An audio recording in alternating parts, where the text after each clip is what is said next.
Hello friends, അസ്സലാമലൈക്കും. Welcome to Ishu's fashions. എല്ലാവരും beef curry ഉണ്ടാക്കുമല്ലേ? ഇന്ന് എൻ്റെ അനിയത്തിൻ്റെ ബീഫ് കറി സ്പെഷ്യലാണ് കേട്ടോ. ചെറിയ സ്പെഷ്യലാണ്, കാരണം ബീഫ് കറി എല്ലാവരും ഉണ്ടാക്കുന്നത് പോലെ തന്നെയാണ് ഉണ്ടാക്കുന്നത്. പക്ഷേ ഇതിൽ ചെറിയ ചെറിയ വ്യത്യാസങ്ങളുണ്ട് കേട്ടോ.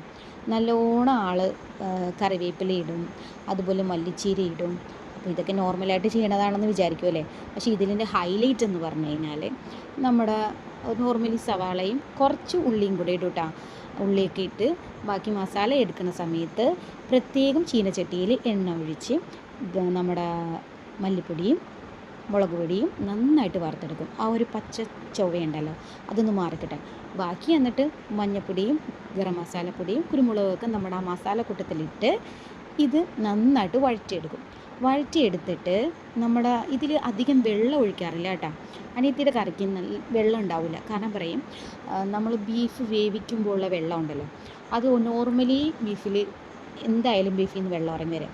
അപ്പോൾ നമ്മൾ ഈ മസാല ഉണ്ടാക്കിയ വറുത്ത ആ ഒരു ചീനച്ചട്ടിയിൽ 1/2 ഗ്ലാസ് വെള്ളം മാത്രം ഒഴിച്ച് ഒന്ന് ചുറ്റിക്കും. ആ ചുറ്റിച്ചൊഴിക്കണ വെള്ളം മാത്രമാണ് ഇതിലിടണത്. ബാക്കി വിസിൽ എന്തായാലും നമ്മൾ കുക്കറിൽ ബീഫ് വേവിക്കുമ്പോൾ ആ വെള്ളം ഇറങ്ങി വരുമല്ലോ, അപ്പോൾ അത്രയുമാണ് ചെയ്യുന്നത്. ഇതിനകത്ത് 1/2 ഗ്ലാസ് വെള്ളം മാത്രമേ ഒഴിക്കുള്ളൂ കേട്ടോ. പ്രത്യേകം ഞാൻ പറയുകയാണ്, 1/2 ഗ്ലാസ് വെള്ളം മാത്രമാണ് ഇതിനകത്ത് ഒഴിക്കുന്നത്. നിങ്ങൾക്ക് വീഡിയോ കാണുമ്പോൾ മനസ്സിലാവും കേട്ടോ. ഇതിങ്ങനെ ചുറ്റിച്ചൊഴിക്കണ ആ വെള്ളമാണ് നമ്മൾ ഇതിനകത്ത് ആകപ്പാട് ഒഴിക്കുന്ന വെള്ളം. ബാക്കി ബീഫ് കറി കാണുമ്പോൾ നിങ്ങൾക്ക് അറിയാൻ പറ്റും, നമ്മൾ ഏകദേശം ബീഫ് റോസ്റ്റ് പോലെയാണ് വരുന്നത്.